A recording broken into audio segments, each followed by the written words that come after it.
The small alien ship drifted quietly among the asteroids. Its once gleaming hull was now scarred and damaged. Inside, the last 50 members of the Nixari species huddled together in fear. Their homeworld was gone, destroyed by the Voidborn. Dominion 3 months ago. The Nixari were a gentle people who never made weapons.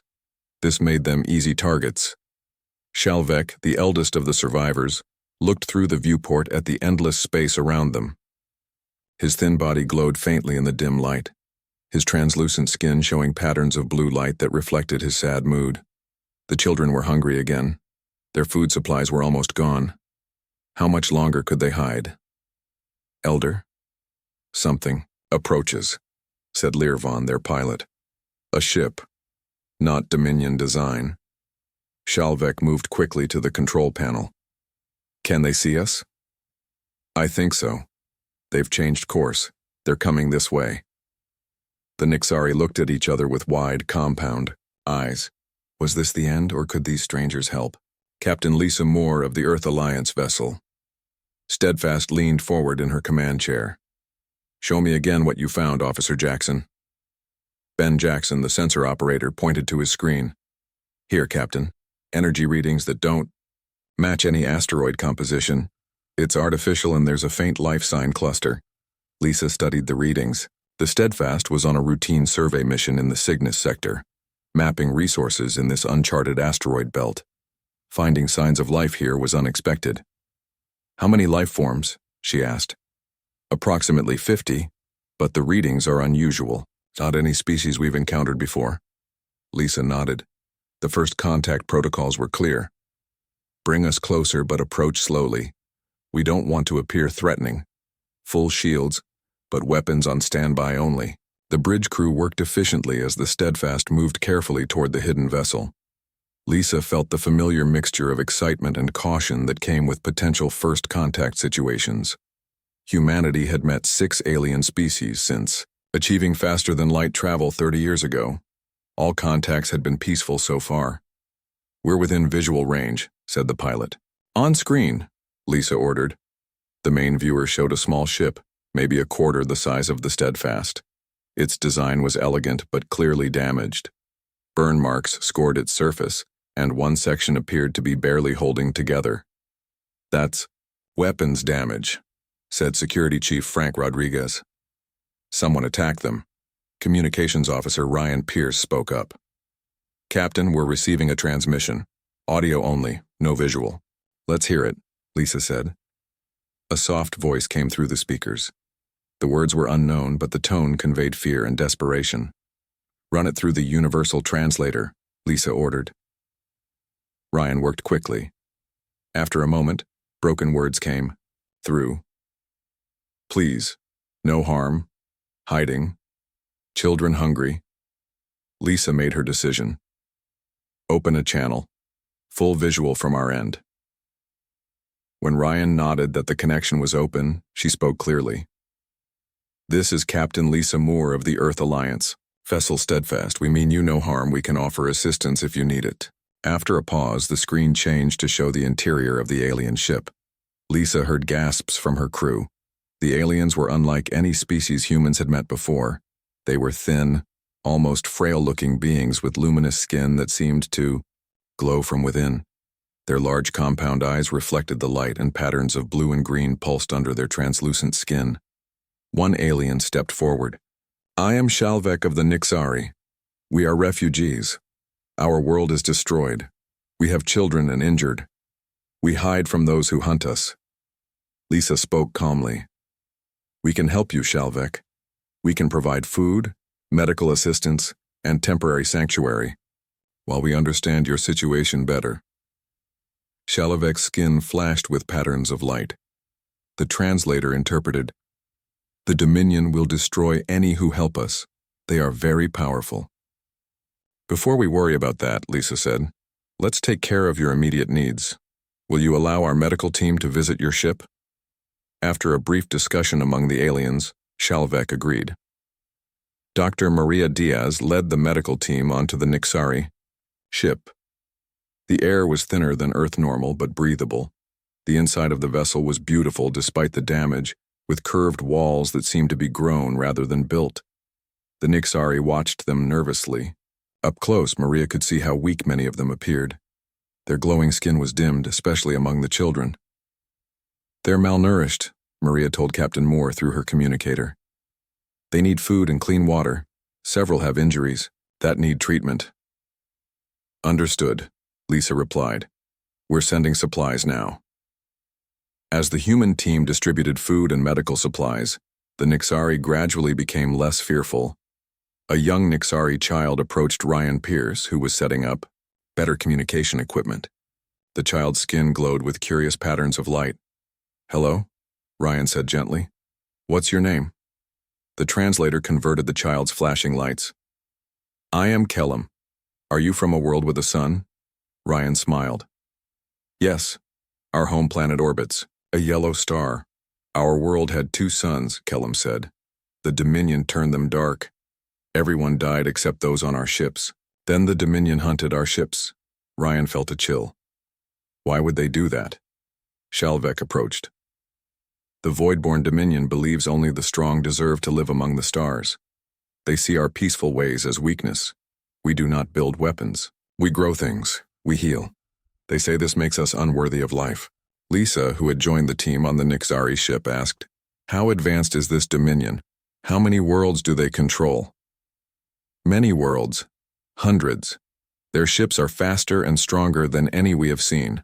When they find a new species, they test them. If they judge them worthy, they offer alliance. If not, they destroy." Lisa and her officers exchanged concerned looks. Humanity had never encountered such a threat. "Have they found humans yet?" Frank Rodriguez asked. "We do not believe so," Shalvek replied. "Your region of space is new to them. They expand from the galactic center outward." Lisa made a decision. "Shalvek, we need to report this to Earth. Alliance headquarters. In the meantime, we offer you protection. We can tow your ship to our nearest outpost or transfer your people to our vessel." "You would risk the Dominion's anger?" Shalvek's skin pulsed with surprise. "We don't abandon people in need," Lisa said simply. "It's not our way." For the first time, patterns of hope flickered across Shalvek's body. "We accept your offer, Captain Moore. The Nixari will remember this kindness, whatever comes." As the humans helped the aliens transfer to the Steadfast, Ryan noticed Kellum watching the stars through a viewport. "Will we see your son?" the child asked. Ryan knelt beside him. "Yes, and we'll make sure you're safe there." What neither of them knew was that this meeting would change the fate of both their species forever. Humanity had just made both powerful friends and dangerous enemies among the stars. The shield that would protect them all was still unimaginable, but its foundations were being laid in this moment of compassion. 6 months had passed since the Earth Alliance first encountered the Nixari refugees. The alien survivors now lived on Europa, one of Jupiter's moons that humans had terraformed years ago. The icy surface had been melted in some areas to create habitable zones with artificial atmospheres. The Nixari seemed to like the soft blue light filtered through the dome shields. Dr. Alan Green watched with amazement as Shalvek touched a dying plant. The elder Nixari's fingers glowed brightly, and the plant slowly straightened, its withered leaves becoming green and vibrant again. "Remarkable," Alan said. "How does it work?" Shalvek's skin pulsed with gentle blue patterns. "We share life, energy. We feel what the plant feels. We give it strength from ourselves." "Can you do this with any living thing?" Alan asked. "Yes. Plants, animals, even soil and water systems. This is why we were able to make our world beautiful before the Dominion came." Alan nodded. In the months since coming to Europa, the Nixari had begun to share their bioengineering knowledge with humans. The results were beyond anything Earth scientists had achieved before. Crop yields had doubled. Sick ecosystems recovered in days instead of years. The Europa colony was flourishing. Not everyone was happy about the aliens living among them, though. Security Chief Frank Rodriguez walked past a group of protesters outside the main dome. Their signs read, "Europa for humans," and "Aliens bring." Danger. Frank sighed. Fear always brought out the worst in some people. He entered the training facility where a group of Nixari waited nervously. Despite their natural fear of violence, some had agreed to learn basic self-defense. Remember, Frank told them, we're not teaching you to hurt others. We're teaching you to protect yourselves if necessary. Young Kellum was among the group. In the past months, the child had grown taller, his skin glowing more brightly as his health improved. Ryan Pierce from the Steadfast had become like a big brother to him, often spending his off-duty time with the young alien. I will try, Kellum said, though his skin flickered with anxiety. Frank showed them simple blocking moves. The Nixari were naturally graceful but hesitant to even pretend to strike at one another. After an hour, Frank called a break. Kellum approached him privately. There is something I need to tell you, something important. Frank nodded. Go ahead. My people. We have another ability. We don't talk about it because it made the Dominion fear us even more. Frank waited patiently as Kellum's skin pulsed. With nervous light patterns, we can feel what others feel, not just plants and animals, people too, other thinking beings, and sometimes, we can change how they feel. Frank tried to understand. You mean you're empaths? You can read emotions? Yes, more than read. We can touch them from far away, make angry people calm, make sad people happy. The Dominion called it mind control, but it's not. We can only touch feelings, not thoughts. Frank considered this information carefully. Does Captain Moore know about this? No. Elder Shalvek said to keep it secret. But I think humans should know. If the Dominion comes, maybe this can help. Thank you for trusting me, Frank said. Let me talk to Ryan and Captain Moore about this. Admiral Diane Kelly stood before the large screen in Earth Alliance headquarters. The map showed known space, with Earth and its colonies marked in blue. A growing red area marked what they now knew to be void-born Dominion territory. Based on information from the Nixari and our own scout ships, we believe the Dominion controls these 17 star systems, she told the gathered military leaders. Their technology is estimated to be at least 50 years ahead of ours. Particularly, their faster-than-light drive and weapon systems. General Will Peterson frowned. How soon until they reach our territory? At their current rate of expansion, 2 to 3 years. However, Admiral Kelly paused. That assumes they don't already. No, we're harboring Nixari refugees. The room fell silent as everyone considered the implications. What do we know about their military capabilities? Asked another officer. Their fleet is vast. The Nixari witnessed the destruction of their homeworld by just 3 Dominion warships. Each ship was roughly the size of our largest space station. The meeting was interrupted by an urgent message. Admiral Kelly read it and looked up with a grim expression. Long-range sensors have detected multiple ships entering the outer solar system. The energy signatures match what the Nixari described as Dominion scout vessels. On Europa, alarms sounded throughout the colony. Captain Lisa Moore, now stationed as the colony's military liaison, rushed to the command center. Report, she ordered. The officer at the scanner looked up with fear in his eyes. Multiple ships approaching Jupiter's orbit. They're not responding to hails. Lisa activated the colony-wide announcement system. Attention all personnel. This is Captain Moore. We have unidentified vessels approaching. All civilians proceed. To shelter areas. Security teams to your stations. She then opened a private channel to Dr. Green. Alan, get the Nixari to the underground shelters immediately. Understood, Alan replied. What about our new bio-neural project? Lisa hesitated.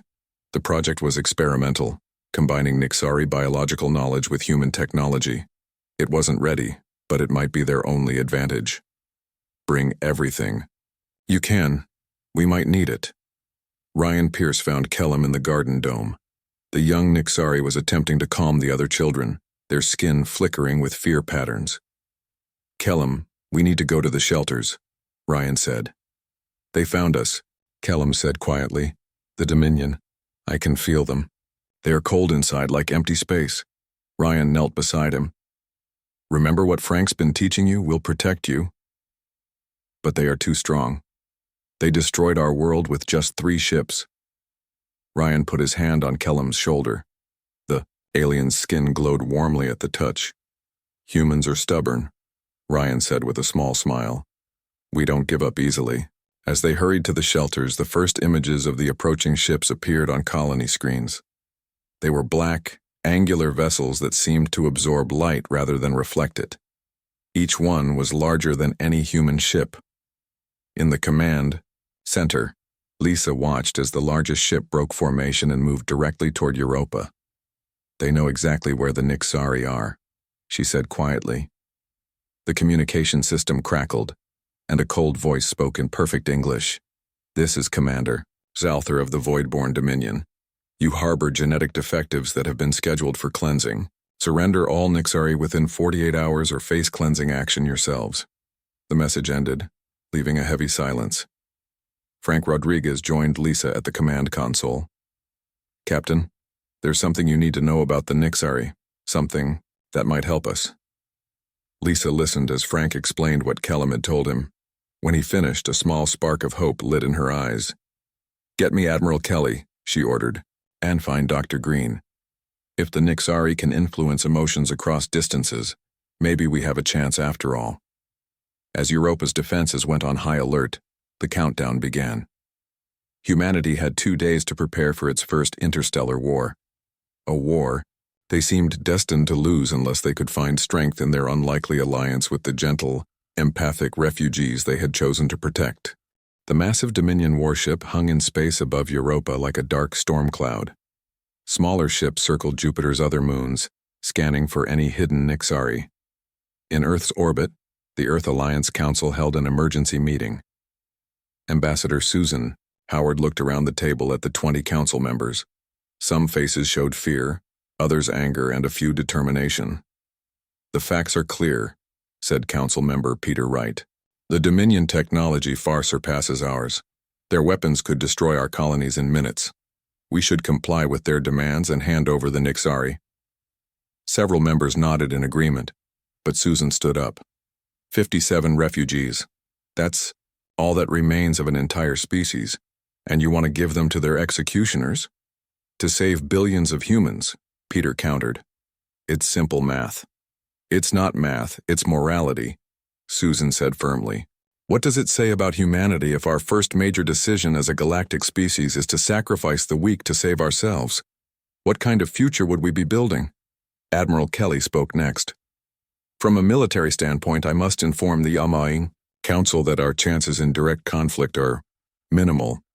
However, there are developments you should know about. She explained the Nixari empathic abilities and the prototype bio-neural defense system that Dr. Green was developing. It's experimental, she admitted, but it may give us an edge. The council debated for hours. Finally, they voted. By a narrow margin of 11-9, they decided to protect the Nixari. Susan let out a breath she hadn't realized she was holding. I'll inform Commander Zalthar that we wish to negotiate more time. On Europa, Dr. Green worked frantically in his lab with Shalvek and 3 other Nixari elders. The bio-neural defense prototype looked like a tangle of glowing vines connected to human computer equipment. The interface is stabilizing, Alan said, checking the readings. But we've never tested it at full capacity. Shalvek's skin pulsed with concern. Using our empathic abilities at this scale is dangerous for us. It could burn out our neural pathways.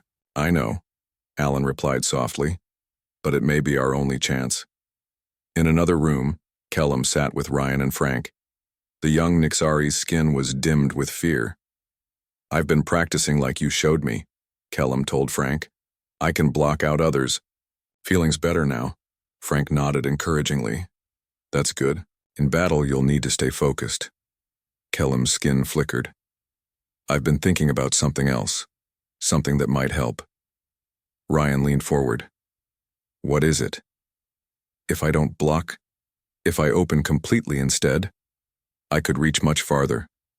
Touch many minds at once. Frank frowned. Shalvek said that was dangerous. It is, Kellum agreed. But I'm younger. My neural pathways are more flexible. I could create confusion among the Dominion soldiers during the negotiations, make them uncertain, afraid. Ryan shook his head. It's too risky. You could hurt yourself, but I could save everyone. Kellam's skin pulsed with determination. My parents died protecting me. Now I can protect others. Frank and Ryan exchanged troubled looks. They knew the negotiations were likely to fail, and every advantage would be needed in the coming battle. Ambassador Susan Howard's shuttle approached, the neutral station positioned between Earth and lunar orbit. Commander Zalther had agreed to one brief meeting. Captain Lisa Moore piloted the shuttle herself. Remember, we just need to buy time, she told Susan. Every hour gives Dr. Green more chance to complete the defense system. I understand, Susan replied, straightening her formal uniform. The neutral station was small and plain. 2 human security officers accompanied Susan and Lisa into the meeting room. On the other side of a long table stood Commander Zalther and 3 Dominion officers. Zalther was tall and humanoid, but his skin was gray with faint metallic patterns. His eyes were black without pupils, and he had no visible mouth. He spoke through a translation device at his throat. Your time is wasting, human, the mechanical voice said. Will you comply with our directive? Susan stepped forward. Commander, Zalther, the Earth Alliance requests additional time to consider your demands. The Nixari are under our protection as refugees. Our laws require certain procedures before any extradition. Zalther's head tilted slightly. Laws are constructs of the weak. Evolution demands the strong replace the flawed. The Nixari refused to adapt. They chose extinction by their weakness. We see it differently, Susan replied calmly. Diversity creates strength. The Nixari abilities in bioengineering have already improved our colonies. Their peaceful nature is not weakness, but a different kind of strength. Irrelevant, Zalther said. You have 24 more hours. Then we will retrieve the defectives ourselves. Susan was about to respond when one of the Dominion officers suddenly stumbled. Another put a hand to his head. Zalther turned sharply to look at them. Lisa realized what was happening.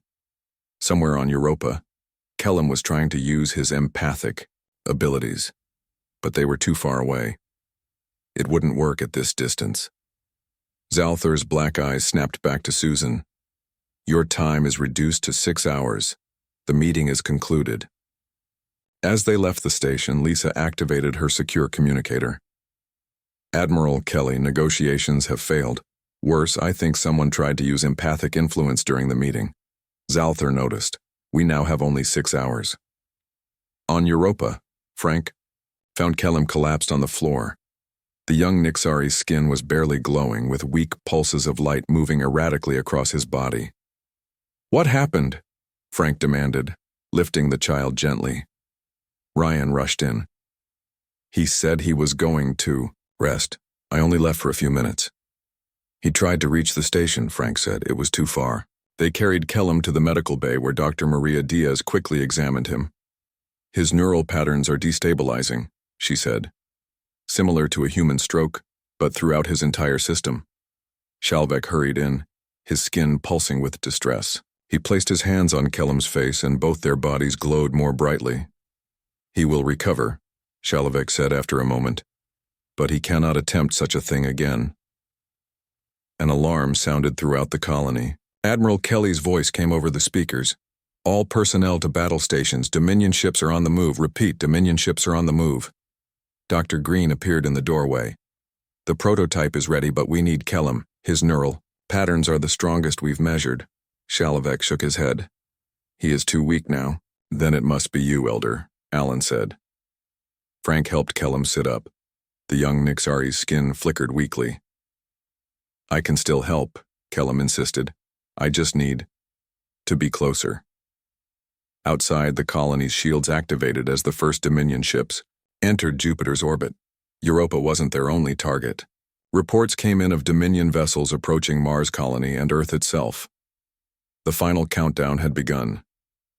Humanity had 6 hours to find a way to stand against the overwhelming force of the Void-born Dominion. Their only hope lay in an untested defense system and the empathic abilities of their alien allies. In orbit above Earth, the Earth Alliance fleet moved into defensive positions. The ships looked small and fragile compared to the massive Dominion warships. Admiral Kelly stood on the bridge of the flagship Defender, watching the enemy approach. "All ships, hold positions," she ordered. "We defend our home, no matter the cost." The first attacks came without warning. Dominion ships fired on Earth's orbital defense stations, destroying 3 in rapid succession. Emergency alarms blared across every human settlement from Earth to the outer colonies. People rushed to shelters as the sky filled with the light of battle. On the flagship Defender, Admiral Kelly watched grimly as Earth's fleet engaged the enemy. Human ships fought bravely, but Dominion weapons tore through their strongest shields. "Like paper. Redirect Squadron 4 to protect the civilian transports," she ordered. "All other ships hold defensive positions." Reports flooded in from across the solar system. Mars colony was under heavy attack. 2 research outposts on Saturn's moons had gone silent. And on Europa, Dominion forces were concentrating their heaviest assault. "They're determined to get the Nixari," Kelly muttered. Her second-in-command looked up from his console. "Admiral, at this rate we'll lose half the fleet in 20 minutes. Total defeat in under an hour." Kelly nodded. Their only hope now was the experimental defense system on Europa. She opened a secure channel. "Captain Moore, what's your status?" Deep under Europa's surface, Lisa Moore stood in the control center of Dr. Green's laboratory. Around her, humans and Nixari worked frantically to activate the bio-neural defense system. "Admiral, we're almost ready," Lisa replied. "The system is powering up now." Dr. Green and Shalvek stood before a glowing structure that resembled a tree made of light. Thin strands of energy connected to neural interfaces where 5 Nixari sat in meditation poses. "The empathic field is building," Alan reported. "But it's not strong enough yet. We need more power." The facility shook as explosions rocked the surface above. The Dominion forces were breaking through Europa's outer defenses. "We're out of time," Lisa said. "Alan, what else can we do?" Before he could answer, Kellum entered the room, supported by Ryan and Frank. The young Nixari looked weak, his skin barely glowing, but his eyes were determined. "I can help," he said. Shalvek moved toward him. "No, child. Your neural pathways are already damaged. Connecting to the system could kill you. If we do nothing, everyone dies," Kellum replied simply. Another explosion, closer this time. Part of the ceiling collapsed in the outer chamber. Frank looked at Lisa. "Captain, we need to evacuate." Lisa hesitated, torn between her duty to protect her people and the desperate plan that might save them all. 2 minutes, she decided. "Give the system 2 minutes. If it doesn't work, we evacuate." Dr. Green helped Kellum to an empty neural interface. "The system will amplify your empathic output. Try to focus on protection, not aggression." Kellum nodded and placed his hands on the interface. Immediately, his skin began to glow more brightly. The energy tree pulsed in response, its light growing more intense. "It's working," Alan exclaimed. "The field is expanding." In orbit around Earth, a Dominion warship positioned itself above North America. Its main weapon powered up, targeting the Alliance headquarters in Washington. Suddenly, the weapon's energy flared and dispersed harmlessly. The ship's captain tried again with the same result. It was as if an invisible barrier had appeared. Across the solar system, a strange phenomenon spread. A shimmering field of blue-green energy became visible around Earth, then Mars, then all human colonies. Dominion weapons fired but could not penetrate the barrier. On the Defender's bridge, Admiral Kelly stared at her screens in disbelief. "What's happening?" she demanded. Her science officer shook his head. "Unknown, Admiral. Some kind of energy. Field is deflecting the Dominion attacks. It appears to be emanating from Europa, but it's protecting all our worlds simultaneously. This shouldn't be possible with any technology we know." Kelly opened the channel to Europa again. "Captain Moore, are you seeing this?" In the laboratory on Europa, everyone watched in amazement as holographic displays showed the spreading shield. It had grown far beyond what they had designed. Kellum's body was now glowing so brightly that it was hard to look at him directly. The other Nixari connected to the system were also shining intensely. But the energy readings made no sense. "This is impossible," Dr. Green said. "The output is 100 times what we calculated. Where is the extra energy coming from?" Ryan, standing beside Kellum, suddenly gasped. I can feel it. In my head. Like a connection. Frank felt it too. A gentle presence in his mind, warm and protective.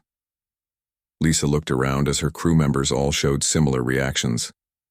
It's affecting all of us. The Nixari empathic field isn't just creating a shield. It's connecting to human minds too. Shalvek's skin pulsed with patterns of amazement. Our empathic abilities have never worked this way before. Something about human consciousness is amplifying our power. Dr. Green studied the readings. It's a synergistic effect. The Nixari empathic abilities are linking with human minds across the solar system, and somehow that combined consciousness is manifesting as an actual physical shield. Lisa reported to Admiral Kelly. The shield is being generated by the combined mental energy of Nixari and humans. We're not sure how or why it works, but it's protecting all of us. Captain Lisa Moore returned to the Steadfast, now in orbit above Europa. Through the view screen, she could see Dominion ships continuing to fire at the shield without effect. Some had broken off their attack and moved to a holding position. They're regrouping, Frank observed, trying to figure out what happened. Lisa nodded. This gives us time. Ready weapons and prepare for my command. The crew looked at her in surprise. Captain, her pilot questioned, are we attacking? The shield is protecting us from their weapons, Lisa explained. But right now, they're confused and uncertain. This may be our only chance to show them we're not helpless. The Steadfast moved forward, followed by 2 other Earth vessels. They approached the nearest Dominion ship and fired all weapons. The shots passed through the shield as if it wasn't there, striking the Dominion vessel and causing significant damage. The shield only blocks incoming attacks, Lisa realized. We can fire out through it. She opened a channel to all Earth ships. This is Captain Moore. The shield protects us from their weapons but allows ours through. All ships target Dominion. Vessels and fire at will. Across the solar system, the human fleet rallied. What had been a one-sided slaughter became a real battle. Dominion ships, caught by surprise, took heavy damage before they could retreat to a safe distance. On the Dominion command ship, Commander Zalthar watched the unexpected turn of events with his black, expressionless eyes. For the first time, in his long career of conquest, he faced a defense he could not overcome. All ships withdraw to the outer system, he ordered. We must analyze this new weapon. As the Dominion fleet pulled back, cheers erupted throughout human settlements. The impossible had happened. Humanity had stood against the overwhelming force of the void-born Dominion and survived. But on Europa, in the depths of the laboratory, Kellum collapsed as the strain finally became too much. His small body fell limp, his skin's glow fading to almost nothing. Kellum! Ryan cried, rushing to his side. The shield flickered briefly but held. The other Nixari connected to the system managed to maintain it even as Dr. Green and Maria Diaz worked frantically to stabilize the young alien. His neural pathways are severely damaged, Maria reported. But he's still alive. Shalvek placed his hands on Kellum's face, sharing his own energy. He will need time to heal, but I believe he will recover. As the Dominion ships retreated further, Lisa looked out at the stars and the shimmering blue-green shield that now protected all of humanity. No one had expected this outcome. A shield born not from technology alone, but from the combined consciousness of 2 very different species. The battle was not over. The Dominion would return, better prepared next time. But something fundamental had changed. Humanity was no longer alone and vulnerable in the universe. They had found strength in an unexpected alliance and protection, in a shield no one could have predicted. 3 weeks after the battle, Kellum opened his eyes. He lay in a medical bed in the Earth Alliance headquarters on the lunar base. Ryan Pierce sat beside him, reading from a tablet. When he noticed Kellum was awake, his face lit up with joy. You're back, Ryan said, taking the young Nixari's hand gently. Kellum's skin flickered weakly with light patterns. The shield, did it hold? Yes, Ryan assured him. It's still protecting all our worlds. The doctor said you might not remember everything that happened. Kellum tried to sit up but was too weak. I remember connecting to the system, then feeling millions of human minds suddenly join with ours. It was beautiful. Dr. Maria Diaz entered the room, followed by Shalvek. The elder Nixari's skin glowed brightly when he saw Kellum awake. His neural patterns are stabilizing, Maria told them. He needs rest, but the worst is over. Shalvek approached the bed. You took a great risk, child, but you helped save both our peoples. Kellum's skin pulsed with a question. What has happened while I slept? Ryan and Shalvek exchanged glances. Many things, Ryan said. The shield changed everything. Admiral Diane Kelly stood before the Earth Alliance Council. The large chamber was packed with representatives from every human colony, as well as Nixari, observers. A holographic display showed the shield that now surrounded all human-occupied worlds in the solar system, a softly glowing blue-green bubble visible from space. The shield has maintained stability for 21 days, she reported. Our scientists still don't fully understand how it works, but Dr. Green's research suggests it's created by a continuous link between Nixari empathic abilities and human consciousness. Ambassador Susan Howard asked, Is it permanent? That's unclear, Admiral Kelly admitted. It seems to be self-sustaining now, even though the original Nixari who created it are no longer directly connected to the system. Somehow the combined consciousness of both species keeps it active. And the Dominion? Asked another council member. They've maintained position at the edge of the solar system. No further attacks, but they haven't left either. Yesterday we received a communication request from Commander Zalthur. Murmurs spread through the chamber. What does he want? Susan asked. To negotiate. On the neutral station where they had met before, Captain Lisa Moore once again accompanied Ambassador Howard to meet with Commander Zalthur. This time, they brought Dr. Alan Green and Shalvek with them. Zalthur entered with only 2 officers. His expressionless face revealed nothing, but his posture seemed less aggressive than before. The shield, he said without preamble. Explain it. Susan stepped forward. Commander, we're prepared to discuss a peaceful resolution to our conflict, but we will not share details of our defense technology. Zalthur's black eyes fixed on Shalvek. The Nixari were evaluated and found unworthy. They refused to develop necessary survival traits, yet now they manifest a defense beyond our weapons' capability. Shalvek's skin pulsed calmly. We did not create the shield alone. It was born from cooperation between our species. Impossible, Zalthur stated. The Dominion has studied thousands of species. None have displayed such an ability. Dr. Green spoke up. Perhaps that's because you destroy civilizations instead of working with them. Different evolutionary paths can complement each other in unexpected ways. Lisa noticed something strange as the meeting continued. Zalthur seemed distracted, his attention occasionally drifting as if listening to something else. She wondered if the Nixari empathic field was affecting him even now. Finally, Zalthur made an announcement. The Dominion will withdraw from this system. Your territory will be marked as protected in our star charts. The humans exchanged surprised glances. Just like that?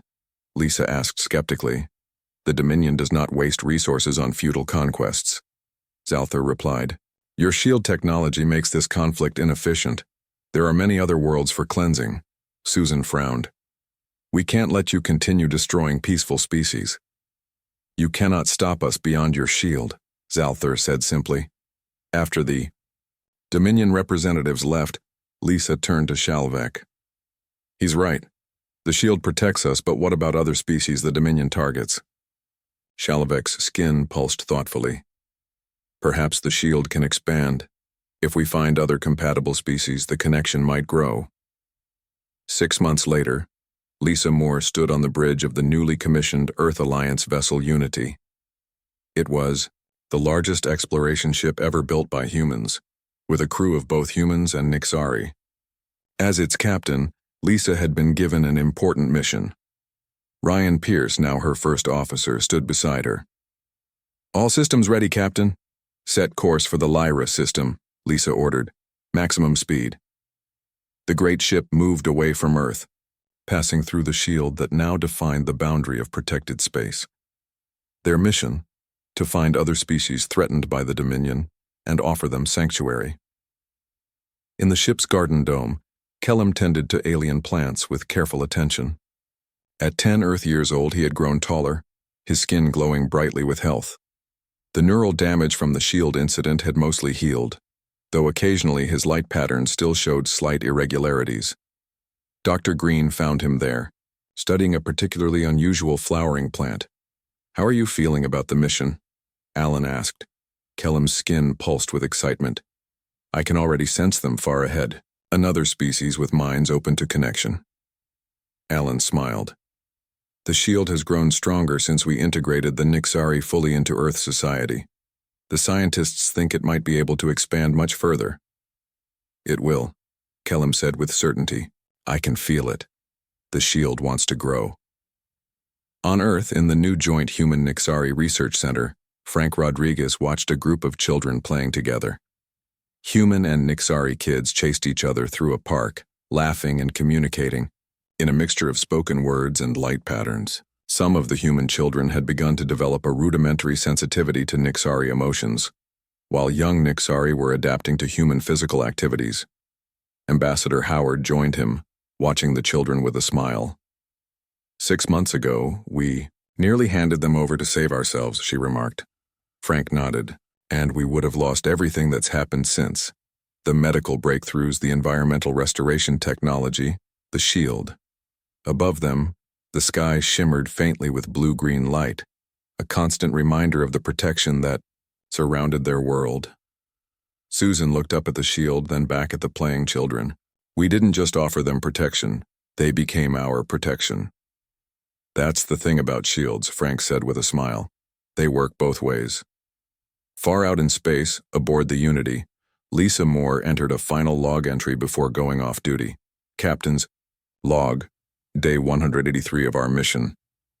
We are approaching the coordinates where the Nixari detected another empathic species under threat. Long-range scans show Dominion ships already in the area. We will arrive in 6 hours." She looked out the viewport, at the stars streaking by. The Unity carried not just weapons and technology, but something more powerful. The knowledge that different species could become stronger together than they ever could be apart. "The shield travels with us," she said softly. "And it's ready to grow." As the ship sped toward its destination, a faint blue-green glow surrounded its hull. Humanity's unexpected shield, ready to protect those who needed it most. The end.